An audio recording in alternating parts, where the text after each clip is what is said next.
tuklasin natin ang kwento ng ating simbahan at ang mga taon na nagbabahagi ng kanilang pananampalataya at dedikasyon. Noong 1902, sa pamamagitan ng kapatid na Manuel Aurora, isang kaanib sa kongregasyon ng kapilya sa Sampaloc, Manila, nahayag ang mabuting balita ng kaligtasan ng Diyos sa bayan ng Baliwag, lalawigan ng Bulacan.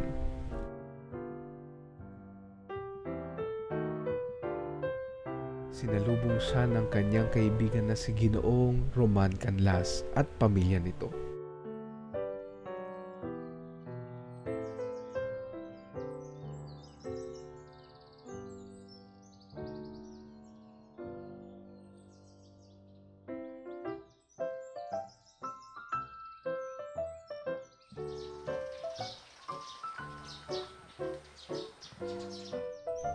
Pinakilala ni Ginoong Canlas ang kanyang mga kaibigan na nagmula pa sa bayan ng Manena, lalawigan ng Pampanga.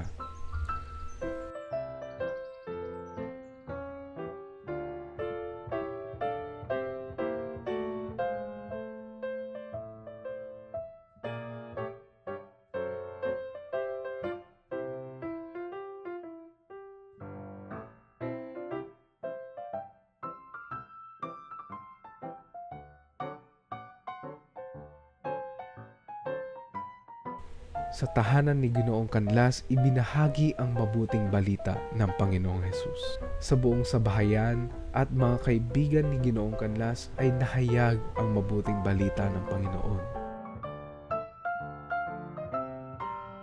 Masayang tinanggap ng lahat ng katotohanan ng mabuting balita ng Panginoong Diyos.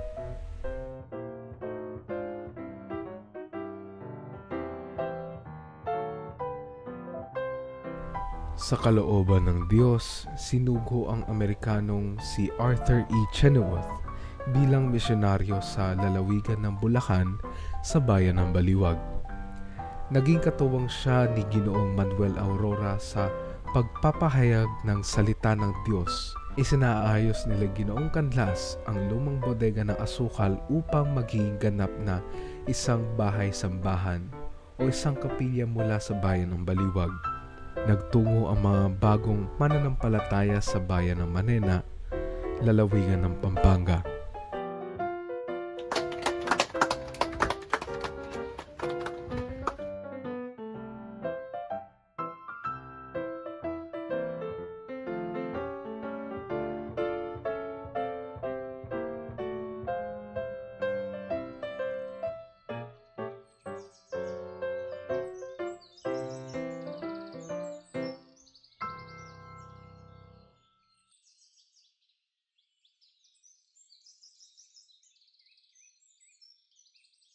Naglakbay sila ng ilang oras sa kabukiran patungong Manena upang ihayag sa mga kaibigan at mga kababayan ang mabuting balita ng kaligtasan ng ating Panginoong Hesukristo.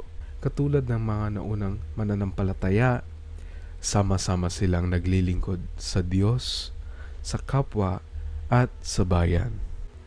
Patuloy na nagpapasalamat ang Baliwag United Methodist Church sa mga biyayang ipinagkaloob sa atin.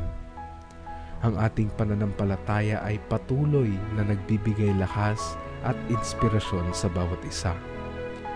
Sa mga darating pang taon, kami ay patuloy na maglilingkod at magpapalaganap ng pagmamahal ng Diyos sa aming komunidad at sa buong mundo.